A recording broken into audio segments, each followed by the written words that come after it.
খালি পেটে লেবু পানি খেলে সাধারণত গ্যাস্ট্রিক হওয়ার ঝুঁকি থাকে না, তবে এটি ব্যক্তিভেদে ভিন্ন হতে পারে। লেবু পানির অম্লীয়তা অনেকের পাকস্থলীর জন্য সহনীয় হতে পারে এবং এমনকি হজমের জন্য উপকারী। তবে যাদের আগে থেকেই গ্যাস্ট্রিকের সমস্যা রয়েছে তাদের ক্ষেত্রে লেবু পানির অম্লীয়তা গ্যাস্ট্রিকের উপসর্গ বাড়াতে পারে।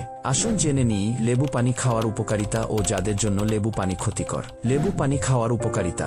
লেবু পানি খাওয়ার ফলে পাকস্থলীর পাচনতন্ত্র সক্রিয় হয়ে ওঠে। এতে হজমশক্তি বৃদ্ধি পায় এবং কোষ্ঠকাঠিন্য দূর করতে সহায়তা করে। লেবুতে থাকা অ্যান্টিঅক্সিডেন্ট এবং ভিটামিন সি শরীর থেকে টক্সিন দূর করতে সাহায্য করে। খালি পেটে লেবু পানি খেলে শরীরের মেটাবলিজম বৃদ্ধি পায়, যা ওজন কমাতে সহায়ক। ভিটামিন সি ত্বকের স্বাস্থ্য রক্ষায় গুরুত্বপূর্ণ ভূমিকা পালন করে, যা খালি পেটে লেবু খেলে সহজেই পাওয়া যায়। চিকিৎসকদের মতে ভিটামিন সি সংবহনতন্ত্রের রোগ, রক্তচাপ এবং স্ট্রোকের ঝুঁকি কমাতে পারে। আর লেবু ভিটামিন সি এর একটি ভালো উৎস। মুখের দুর্গন্ধ রোধে লেবু পানি উপকারী। সকালে এক গ্লাস লেবু পানি পান করে নিঃশ্বাসের দুর্গন্ধ এড়ানো যেতে পারে।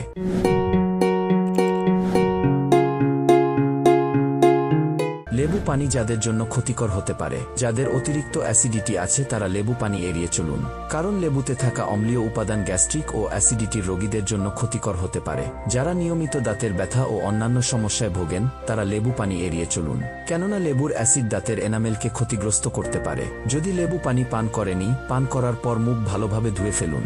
অনেকেরই টক জাতীয় ফল যেমন আঙুর, কমলা, লেবুতে অ্যালার্জি হয়। যাদের অ্যালার্জিজনিত সমস্যা আছে তারা লেবু পানি পান না করাই ভালো। পান করলেও মাঝে মাঝে অল্প পরিমাণে পান করতে পারেন। লেবু পানিতে অ্যামিনো অ্যাসিড টাইরামাইন রয়েছে।